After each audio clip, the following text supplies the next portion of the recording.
right, so we're gonna change front rotors on a 2006 Chevy Impala. This is the part number for a GM silver rotor replacement. They're silver and gold. This one's just a few dollars cheaper. You can get the gold, get the gold. I don't know if it matters. So here's the car.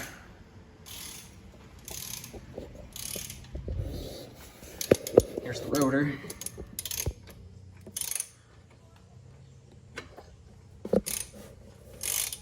What we're gonna have to do now is take 2 bolts off to get the caliper slide off. And those are 15 millimeter.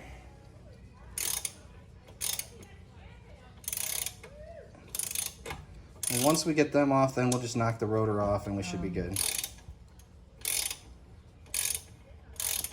So you got one on the top. Did you take the one on the top out? Not yet. How's the bottom one going? I don't know. Can it pull out yet? You got it out? All right. There's the bolt. We got one more right here. Put it on. Put your socket wrench on that. Go in behind the hose so you're straight on.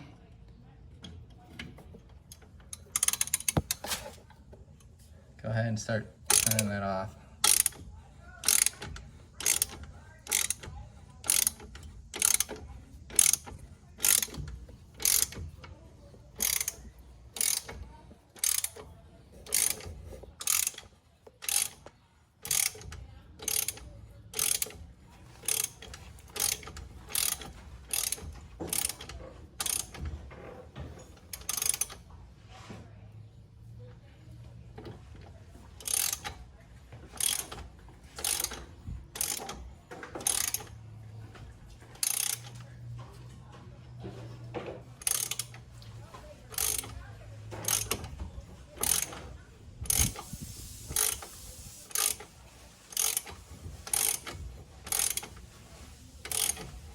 So after we get done, whenever you work on brakes, you should always take it for a test drive.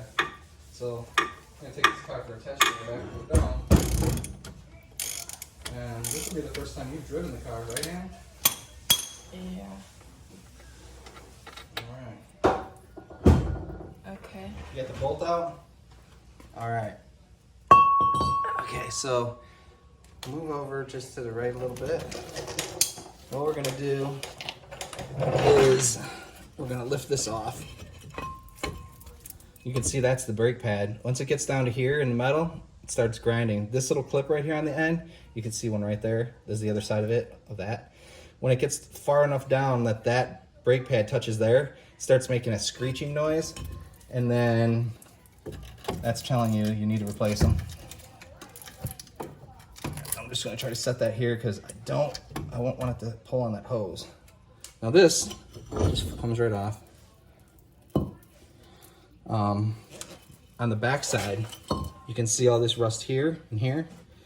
The brake pads are actually bigger than this, and they're just not using this whole surface because it's so rusty. And I'll show you the camera here. See how this is right here. It's only using that much of the whole rotor compared to this one, which you can see cross-hatching on there. So what we're going to do is we're going to clean this surface up here so that the new one fits on here nice and smooth. So I'm going to turn on the air compressor.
gonna be a little dusty for a second here.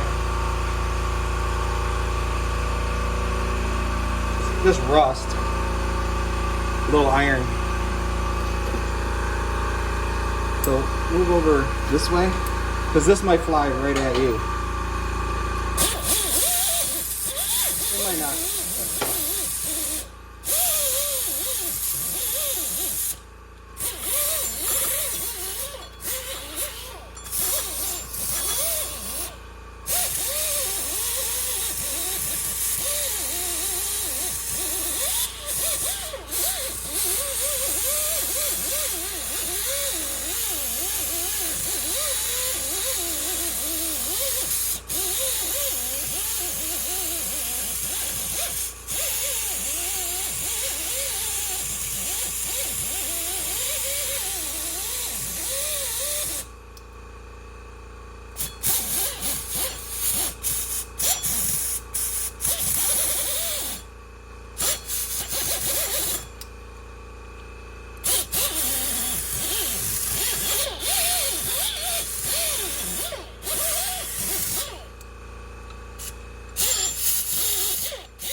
Alright, so that's clean. So the surface that this goes on right here, and then the wheel goes over it, if it's not flat like that, this thing will wobble. Alright, so this might be thicker now than the old one was, so this may or may not just slide back over here. It might be need to be pushed back in. We'll see. Alright, we got those 2 bolts. There's one.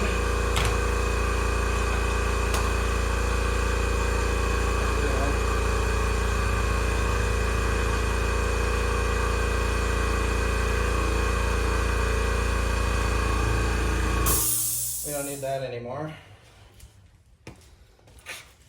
I'm going to put a little bit of anti-seize on these, so hopefully if anybody ever has to take these things out again, they'll come out. So, just a little anti-seize on them. Now, you just have to get these to line up with the caliper slide. Just kind of got to wiggle this thing around until these things will start by hand. You got to make sure that everything's lined up right.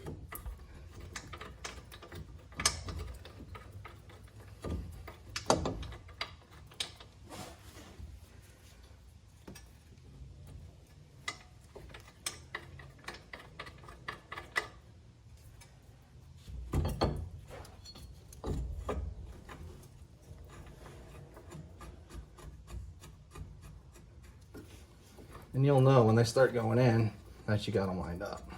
All right, now start tightening these up.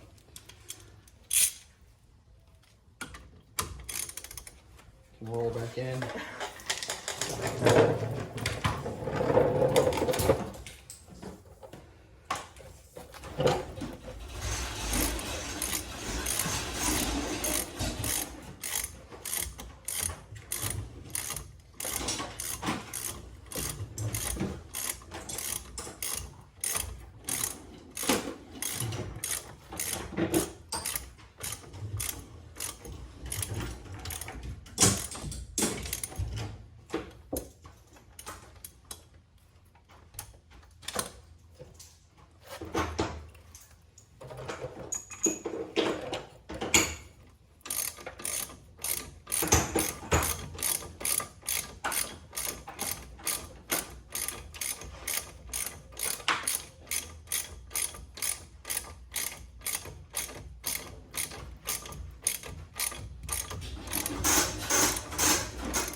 put the big wrench on it now. Let me have that socket and wrench you got.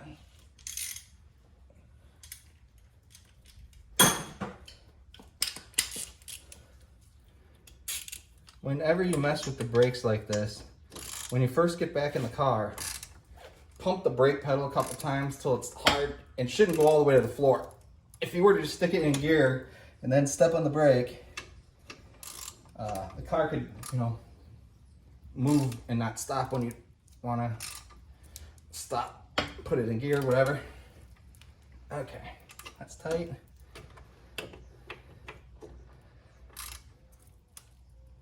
That's tight. Okay, so now what we're gonna do is we'll turn the steering wheel back straight and we're going to put the wheel back on. So I'll straighten this back out.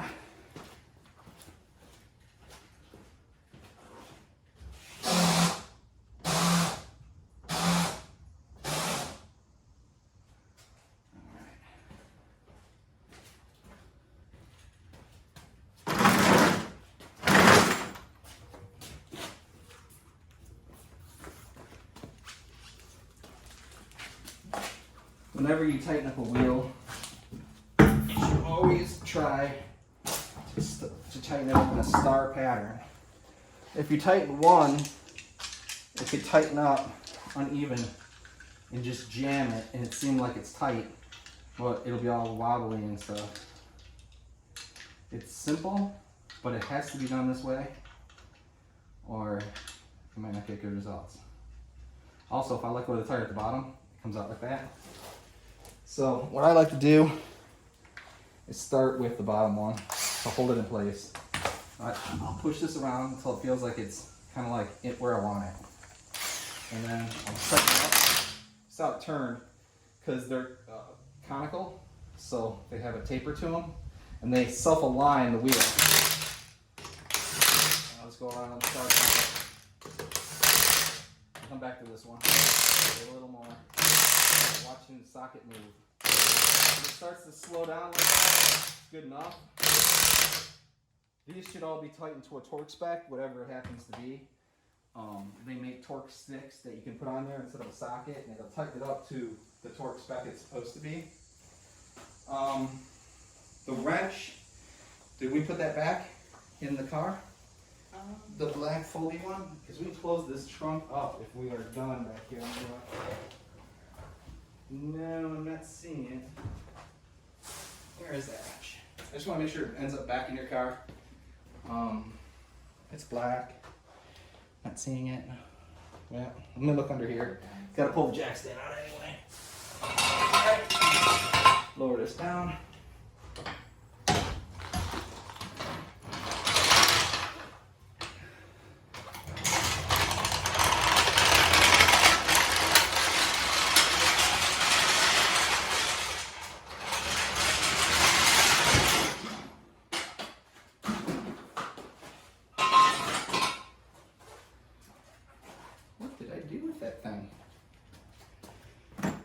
So anyway, that's replacing rotors on the 2006 Chevy Impala. Pretty easy. The other side be the same way. Thanks for watching.